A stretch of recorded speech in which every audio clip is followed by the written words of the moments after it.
স্বামী বিবেকানন্দ মানেই অনুপ্রেরণার উৎস। আমরা কি জানি উনি বাস্তব কর্মের ভিত্তিতে কি শিক্ষা লাভ করেছিল? আজকে আমরা এই ভিডিওতে ওনার কর্মের ভিত্তিতে যে 5টি শিক্ষা উনি গ্রহণ করতে পেরেছিলেন সেই বিষয়গুলি নিয়ে আলোচনা করব। হ্যালো বন্ধুরা, নমস্কার, আমি টুকন। চলো শুরু করি সেই বাস্তব শিক্ষাগুলো জানতে।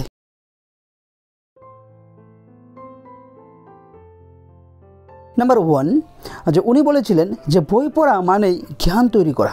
নরেন্দ্রনাথ ছোটোবেলা থেকেই উনি দর্শন, ইতিহাস, লজিক এইসব সম্পর্কে জানতেন এবং পড়াশোনা করতেন। এখান থেকে বোঝা যায় যে নরেন্দ্রনাথ শুধু উনি লেকচারের মাধ্যমেই অন্যদেরকে ইন্সপায়ার করতেন না, উনি নিজেও সেই কর্মগুলি করে যেতেন। এখান থেকে আমরা এই শিক্ষা লাভ করতে পারি, বই পড়া শুধুমাত্র পরীক্ষার জন্য নয়, বাস্তব শিক্ষার জন্য আমাদের বই পড়া প্রয়োজন। তিনি সবাইকে বলতেন যে অন্ধভাবে কিছুই মেনে নিও না, সব কিছু অভিজ্ঞতার মাধ্যমে যাচাই করে নিও। তিনি একবার ছোটোবেলায় রামকৃষ্ণকে জিজ্ঞেস করেছিলেন, প্রভু আপনি কি ভগবান দেখেছেন? তো ওনার জবাবে হঠাৎ আকর্ষিত হয়ে গিয়ে পড়েছিলেন এই রামকৃষ্ণ। তার মানে এই যে বিষয়, ছোটো ছোটো বিষয়বস্তু থেকে আমরা বুঝতে পারি যে স্বামী বিবেকানন্দ উনি অভিজ্ঞতার মাধ্যমে সব কিছু যাচাই করে নিতেন, এমনিতেই বলার মাধ্যমে নয় বা শোনার মাধ্যমে নয়। এখান থেকে এই শিক্ষা লাভ করা যায়, সবসময় বাস্তবিক শিক্ষা গ্রহণ করো অভিজ্ঞতার মাধ্যমে, শুনে নয়। নিজের সংস্কৃতিকে বিশ্বাসের সঙ্গে উপস্থাপনা। উনি 1893 সালে শিকাগো ধর্মসভায় এক বক্তৃতা দিয়েছিলেন। সবাই ভাবছিলেন যে হয়তো সাধারণ বক্তৃতা দেবেন, কিন্তু দেখা গেছে ওনার যে স্টার্টিং লাইন ছিল sister and brothers of America বলে।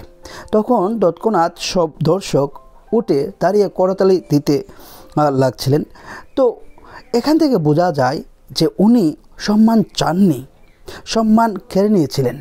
তো ওনার যে এই যে আলোচনা, এখান থেকে এই শিক্ষা লাভ করা যায় যে প্রস্তুতি থাকলে দেশ বিদেশ সব জায়গা থেকে সম্মান পাওয়া যায়। যে সংসার ছেড়ে নয়, সমাজ থেকেই কাজ। অনেক সাধু সন্ন্যাসী আছেন যারা গুহায় চলে যান, জঙ্গলে চলে যান সাধনার জন্য।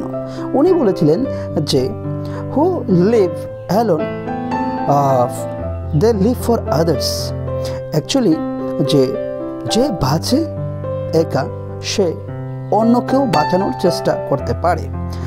ওনার এই স্টেটমেন্ট থেকে আমরা বুঝতে পারি যে সবসময় কাজের জন্য কোথাও পালিয়ে যাওয়ার দরকার নয় বা সাধনার জন্য কোথাও পালিয়ে যাওয়ার দরকার নেই, আমরা সমাজে থেকেই কাজ করে নিতে পারি।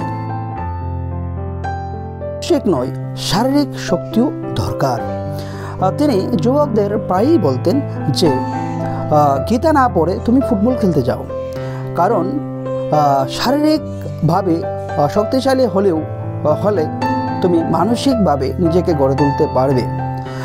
উনি নিজেও শরীরচর্চা করতেন এবং লোকেদেরও ইন্সপায়ার করতেন শরীরচর্চার জন্য। এখান থেকে আমরা এই শিক্ষা লাভ করতে পারি যে শুধুমাত্র মানসিক নয়, শারীরিক শক্তিরও দরকার আছে। শক্তি মানে সাহস। স্বামীজির জীবন আমাদেরকে শেখায় অধ্যবসায়, আত্মবিশ্বাস এবং কর্তব্যবোধ। এইগুলো মানার মাধ্যমে, বোঝার মাধ্যমে ওনার যে কাজের প্রতি অনুপ্রেরণা তা শুধুমাত্র শব্দেই লুকিয়ে থাকেনি, তার কাজের মাধ্যমে সেগুলো প্রকাশ পেয়েছিল। সুতরাং আমরাও যদি ওনার বক্তব্যগুলো বা এই অনুপ্রেরণাগুলো মেনে চলতে পারি, তাহলে আমাদেরও কাজে আসবে এবং নিজেকেও সঠিক পন্থায় নিয়ে আসতে পারবো। ধন্যবাদ। আপনি ভালো থাকুন, সুস্থ থাকুন। আর যদি ভিডিও থেকে কিছু শিখে থাকো তাহলে অবশ্যই ভিডিওটিকে লাইক করবে, শেয়ার করবে এবং কমেন্ট করতে ভুলবে না। আর ফেসবুক পেজ থেকে দেখে থাকলে পেজটিকে ফলো করো। Bye bye.